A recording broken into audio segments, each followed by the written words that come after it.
Ang Boracay ay nabibilang sa kumpol ng isla sa Panay sa Kanlurang Visayas. Ito ay maliit lamang at konting buto. Ang isla ay may habang 7 kilometro at laking 1,083 hektarya. Ang sentro ng isla kung saan naninirahan ang mahigit kumulang 16,000 katao ay patag at makitid. Ang katimugan at ilagang bahagi ng isla ay mas malapad at maburol. Ang pinakamataas na parte ng isla ay ang bundok Luho.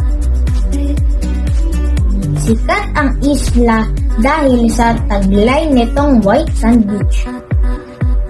Bukod sa scuba diving, snorkeling, windsurfing, kiteboarding at cliff diving, dinadag rin ang Boracay dahil sa nightlife dito na pinagsisigla ng iba't ibang restaurant, bar at nightclubs.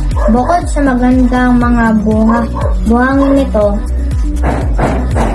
ipinagmamalaki rin nila ang mga nagagandahang mga resort dito. Nahirang din ang islang ng Boracay ng isang travel and leisure magazine bilang the best island in the world. Ito rin ay nangungunahang pasyalan sa Aklan at Pilipinas. Ako po si Mario Sebastian na nagsasabi na mabuhay ang Boracay.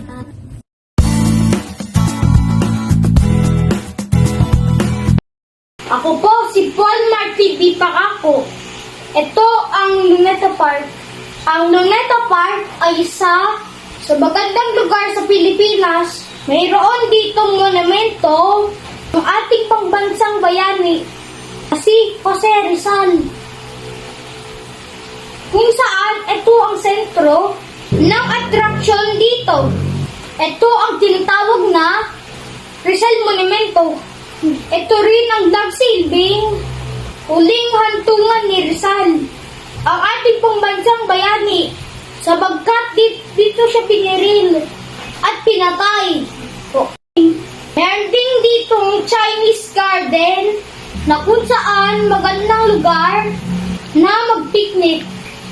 At meron ding fountain na kung saan pinapanood talaga ng mga tao tuwing gabi, sabagkat may makukulay na ilaw at pag-akos ng tubig sa iba't ibang direksyon.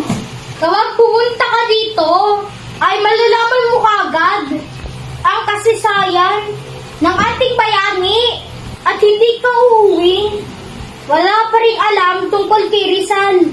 Ano pa ba ang hinihintay mo?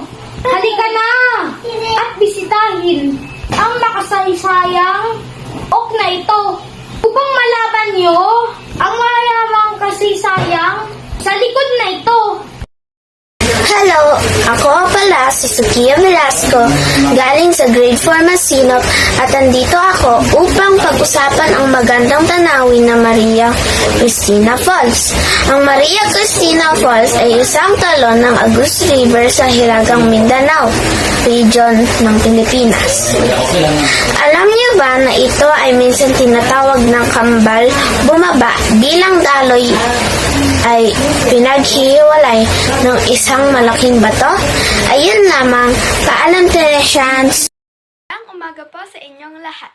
Ako nga po pala si Veris Azikatabay, nagmula sa Grade 4 Masinop. Ngayon po, meron po akong ipapakita at ibabahagi ng isang pasyalan sa Pilipinas. Tara na at tayo ay magsimula. Pearl Farm ay matatagpuan sa baybayin ng Samal Island, nagmula sa Davao City, Southern Philippines. Pearl Farm Beach Resort ay nasa tahimik na bahagi ng Samal Island. Alam niyo po ba, ang tubig sa Pearl Farm Beach Resort ay malinaw katulad ng kristal? Marami rin pong mga turista at mga taong pumupunta sa Pearl Farm Beach Resort dahil po sa kanilang pangako na relaxing, private retreat, and charming Filipino staffs.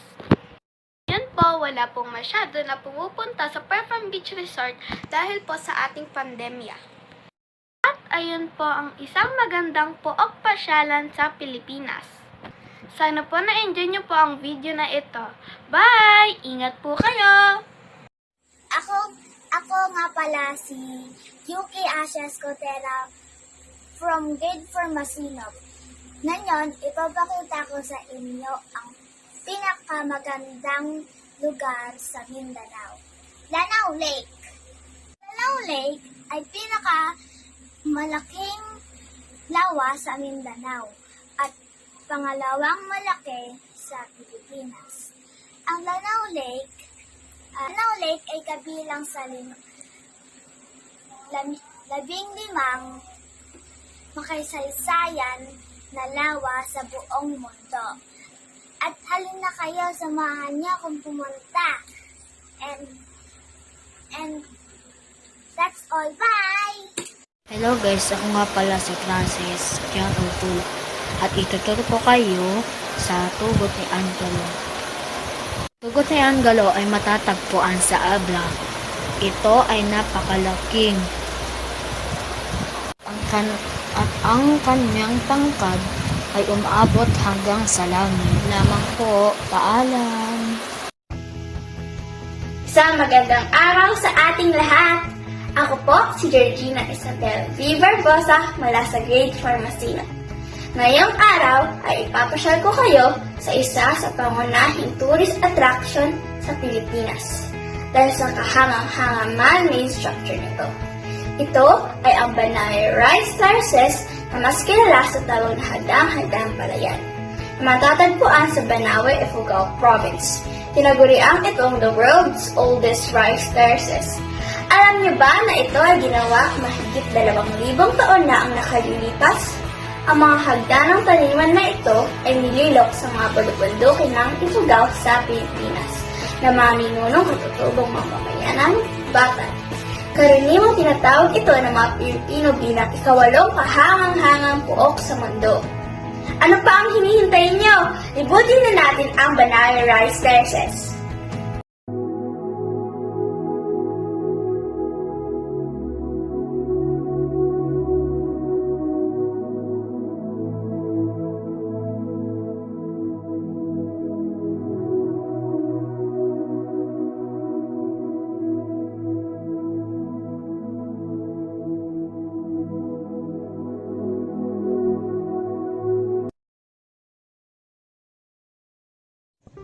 Hello, ako nga pala si Rain Baez ng ika-4 na baitang at ngayon ipapakilala ko sa inyo ang chocolates.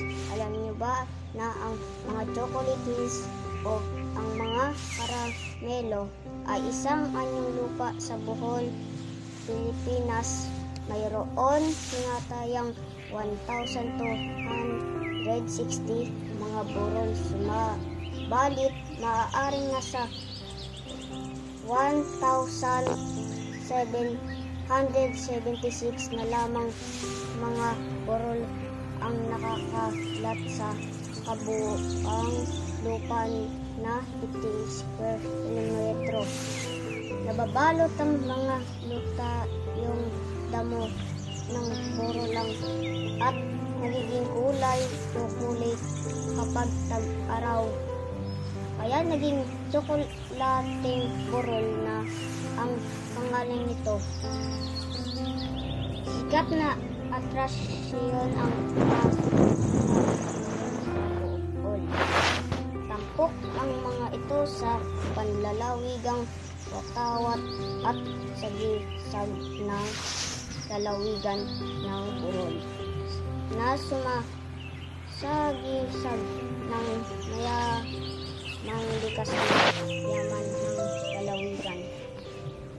Dirito din ang mga maliliit na mukhang unggoy kung nakayakap sa side na. Ay ang mga tarsier, meron itong mga malalaking mata na laging na kamulat, nakalamoy. Ikaw ay kakainin. Napakalaki din ang tulong ng mga tarsier dahil sila'y tumutulong sa pagproseso sa mga kaping puro ang pagkakagawa. Ngunit sa kasamaang palad, sila'y malapit na maubos dahil sila'y hinuhuli at binibenta sa black market upang gawin ang kanilang mga balat na accessories. Kaya kailangan nating umaksyon tungkol dito. Sana'y patuloy natin mangalagaan ang ating likas na yaman dahil ito ang ating responsibilidad bilang tao, ang magparami at protektahan ang kalikasan. Kaya tara na tumulong sa paggatsyon ito.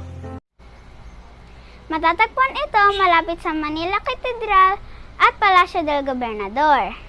Ang Fort Santiago ay isa sa pinakamahalagang makasaysayang lugar sa Maynila.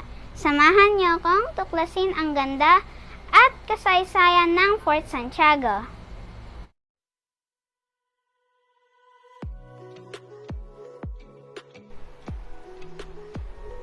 Plaza Moriones.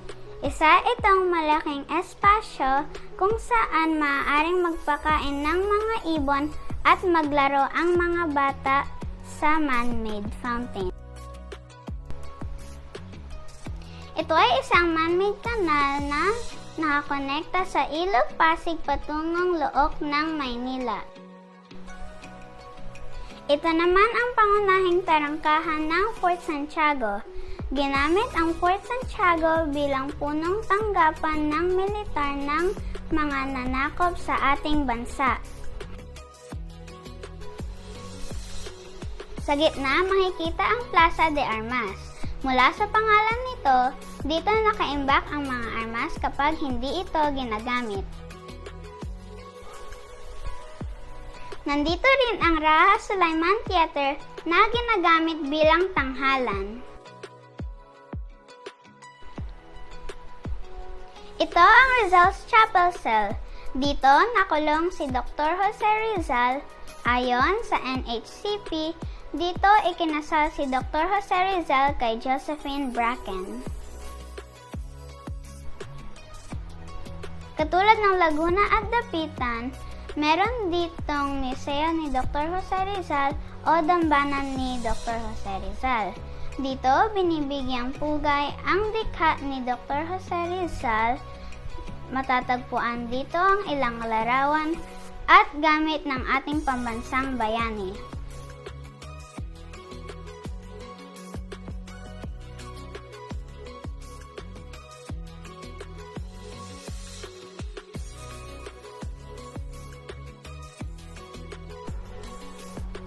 Ngayon naman ay magtungo tayo sa dungeons o piitan. Ginamit itong imbakan ng bala bago itong ginawang piitan. Matapos ang Battle of Manila noong 1945, natagpuan ang 600 bangkay na inilibing ito malapit sa dungeons na may malaking puting krus. Itinayo naman ang Baluarte de Santa Barbara noong 16th century upang protektahan ang Fort Santiago mula sa mga mapasok na nagmumula sa Ilog Pasig. Ang ilalim na bahagi nito ay ginawang educational facility na kung saan makikita ang makasaysayang istruktura na gawa sa Lego. Mula sa pagiging himpilan ng militar, ang Fort Santiago ay isang pambansang dambana na nagbibigay aral at nagbabalik sa ating sa makasaysayang nakaraan ng Pilipinas. Bukod sa ganda, tunay ngang mayaman ang Pilipinas sa kasaysayan. Para sa dagdag pang kaalaman, tara na at bisitahin na ang Fort Santiago! kayo mga kaibigan. Ako si Simon Emmanuel J. Tungpalan sa grade 4 Masinop. Ngayon, magbibigay ako ng trivia tungkol sa Cebu Lake. Alam nyo ba, ang Cebu Lake ay isang likas na lawa na matatagpuan sa munisipalidad ng Cebu Lake, South Cotabato, sa loob ng rehiyon ng Ala Valley. Kinilala ito ng gobyerno ng Pilipinas bilang isa sa pinakamahalagang tubig sa bansa.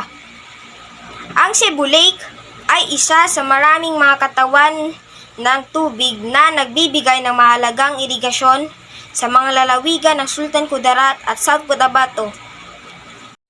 Hello mga kaibigan, kapatid, kapuso at mga kababayan. Ako po si Sofia Nira Austria na bumabati sa inyo na nagsasabing bago po sana kayo dumako at mamasyal sa iba't ibang bansa ay tangkilikin muna natin ang sariling atin. Alam naman natin na ang Pilipinas ay dinarayo ng mga turista na nanggagaling sa iba't ibang bansa. Yan ay dahil sa mga magagandang tanawin at magagandang pasyalan dito. Isa na dito ang yungib ng Calao. Ang yungib ng Calao ay isa sa mga yungib na apog na matatagpuan sa bayan ng Peña Blanca, lalawigan ng Cagayan. Isa ang yungib sa 300 mga yungib na kilala bilang likas na pangturistang attraction ng lalawigan.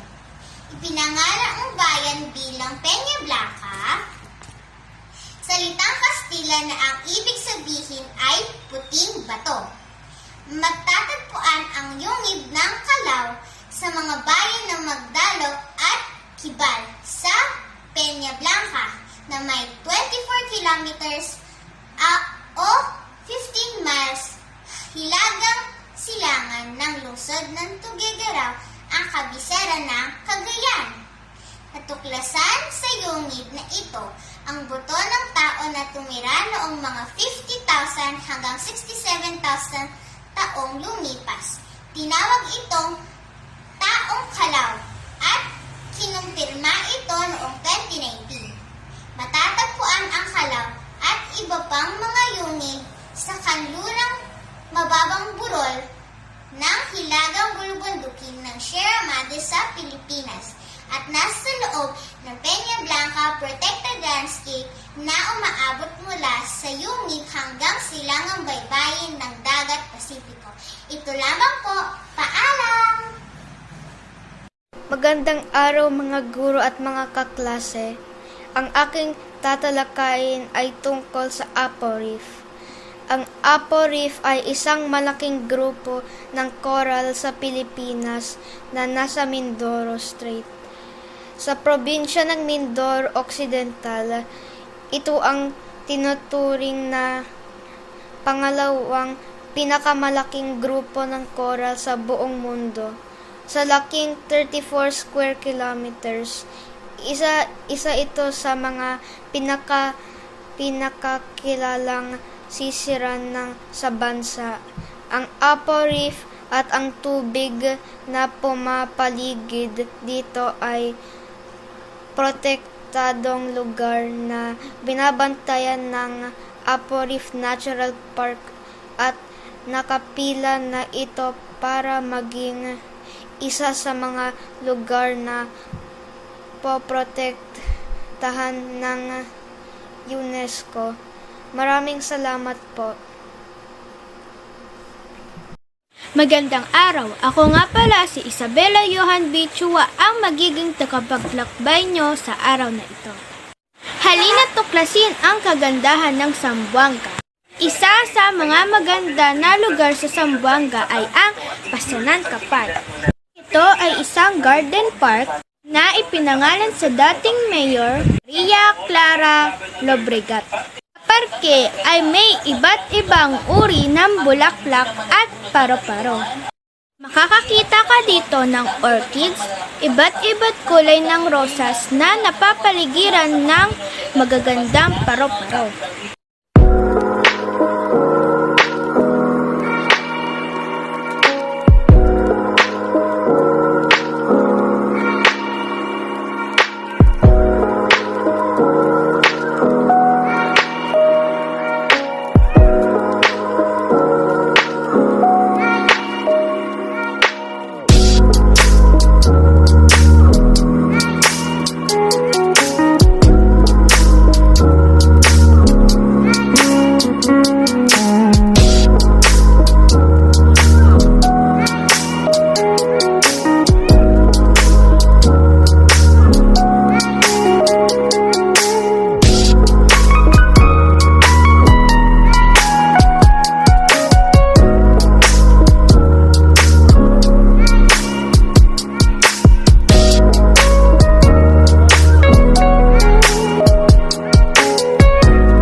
isang aviary park na may parrot, turkey, agila at iba't uri ng ibon.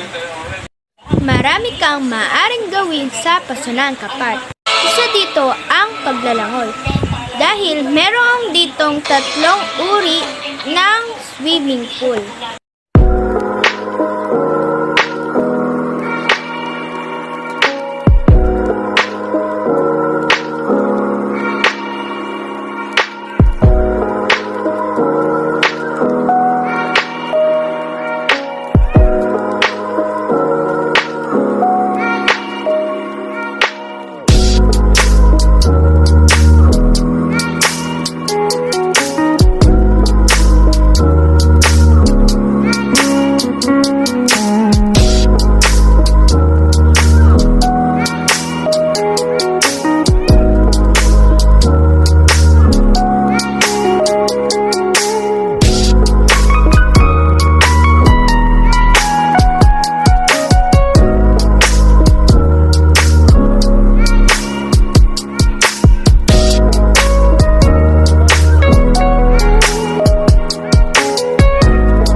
Sa mga pinupuntahan dito ay ang Pasunanca Tree House na maaari mong rentahan.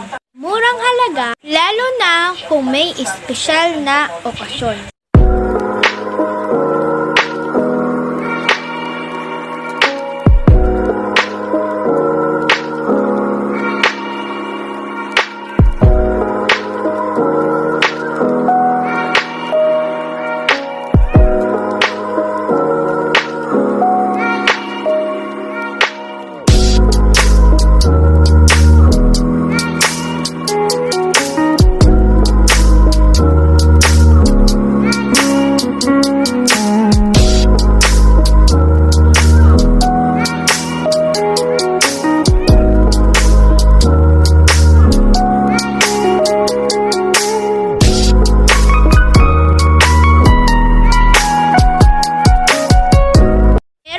Ditong campsite para sa mga scout training.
Na pinangalan ng Maria Clara Llobregat Museum.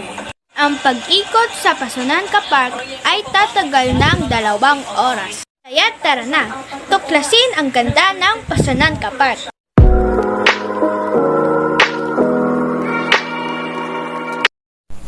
Magandang araw sa inyong lahat. Ako si Francesca Pimralejo ng ika-4 na baitang. Ngayon, ipapakita ko sa inyo ang isang magandang tanawin na matatagpuan dito sa ating bansa. Ang Pilipinas ay merong libo-libong isla na pwede nating mapuntahan. Maniwala kayo o hindi, merong isang lugar dito na higit pang 100 isla ang meron. Ang Pangasinan 100 Islands. Itong isla na ito ay matatagpuan sa Pangasinan, isang lalawigan na matatagpuan sa hilagang kanlurang bahagi ng Luzon sa Pilipinas. Ang 100 Islands National Park, Alaminos, Pangasinan ay mas marami kaysa sa 100 isla, 124 kapag low tide at 123 naman kapag high tide ang mga aktibidad sa 100 Islands. Ang 100 Islands National Park sa Alaminos, Pangasinan ay nag-aalok ng mga aktibidad sa tubig bago pumunta sa 100 Islands National Park, dapat mong malaman ang mga aktibidad na ito. Ito ang pwedeng gawin ng mga aktibidad. Maaari tayo mag-island hopping, magbisita ng kuweba, kayaking, pagkakaroon ng picnic at swimming, tsaka snorkeling. Ano ba ang mga pagkain na pwede kainin dito? Siyempre,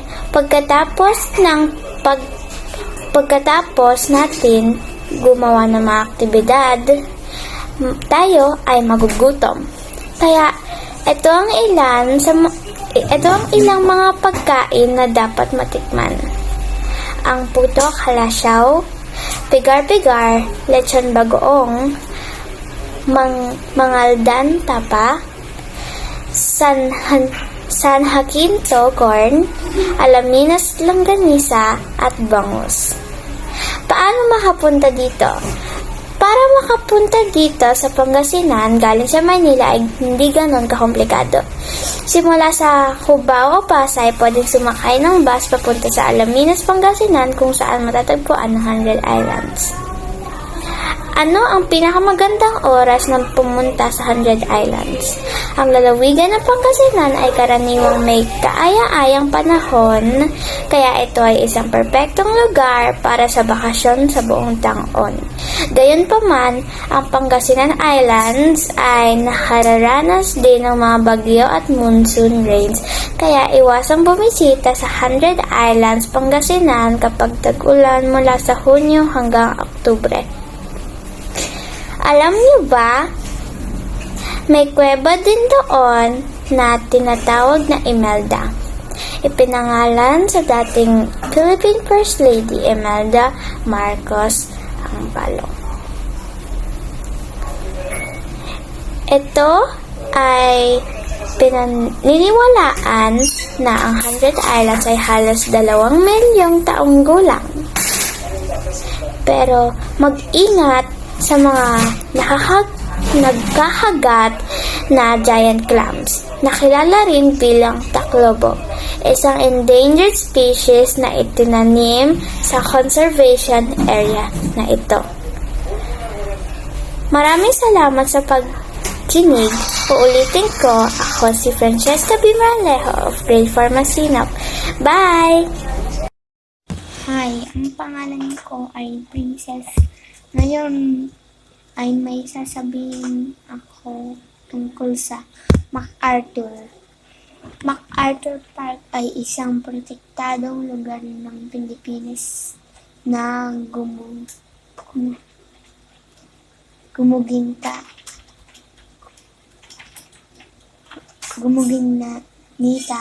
sa makasaysayang paglapag ng Henry Douglas MacArthur sa Leyte Gulf sa pagsisimula ng kampanya upang muling makuha at palayain ang Pilipinas mula sa pananakop ng mga Hapon noong 20 Oktubre 1944.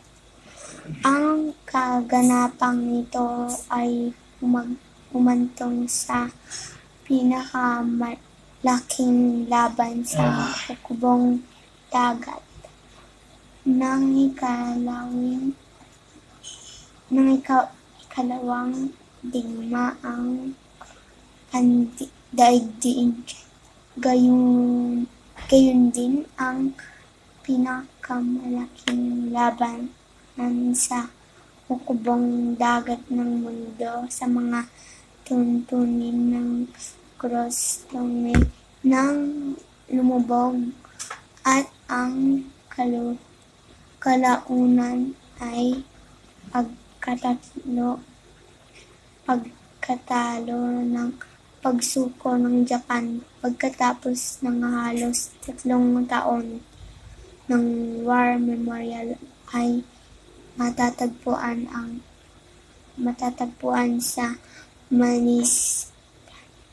Manispalidad ng Palo sa isla ng Leyte sa silangang Visayas at isa sa mga pangunahing atraksyon panturista sa rehiyon. Idiniklara itong pambansang parke noong 12 Hulyo 1977 sa pamamagitan ng Letter of Instructions number 572 na nilagdaan ng Pangulong Ferdinand Marcos. Ayun lang, bye! Ako si Prince Cyrus Pinos ng Grade 4 Masinop. Pag-uusapin natin ngayon ang tungkol sa Baraswain Church. Ang Baraswain Church, kilala din bilang Our Lady of Mount Carmel Parish, ay isang katolikong simbahang matatagpuan sa lungsod ng Malolos, Bulacan. Ito ay itinayo noong 1885. Isang simbahan ng Baraswain sa ipinagmamalaki ng Malolos City. Saksi ang antigong simbahang ito sa mayamang kasaysayan hindi lamang ng siyudad kundi ng buong bansa. Ang katawagan ng Baraswain ay nahulugan na Baras ng Swain o Dungeon of the Defiant. Sa English, malinaw ang mensahe ng Baraswain ay bayan ng makabansang Pilipino na lumaban sa mga mananakop.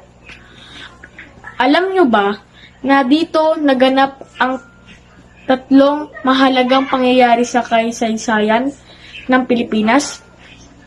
Una, ang pagpupulong ng unang Kongreso ng Pilipinas noong Setyembre 15, 1898. Pangalawa, ang pagbalangkas sa konstitusyon ng Malolos mula noong Setyembre 29, 1898 hanggang Enero 21, 1899.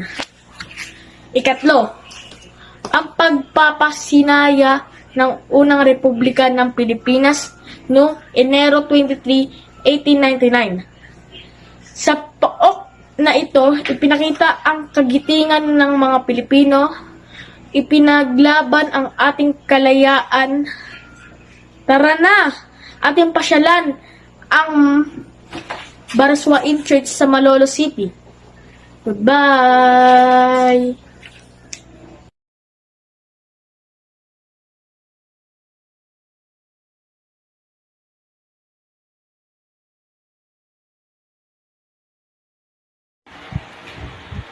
Hi, my name is Venus Magenta R. Ashaga, grade 4 Masinop, and today I will be talking about Puerto Princesa. Puerto Princesa is an underground river. So, let's go to Puerto Princesa! Wow, it's so pretty, don't you think? You should come here and bring all your family and friends too. Also, did you know that Puerto Princesa is one of the 3 most visited places on the Philippines? Yeah, that is true. That's it for now. Bye-bye, everybody.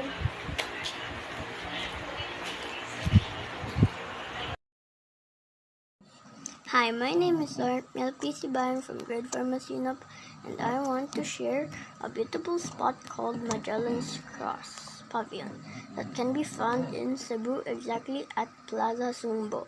It is believed that it had been placed by explorers of the Spanish expedition, led by Ferdinand Magellan.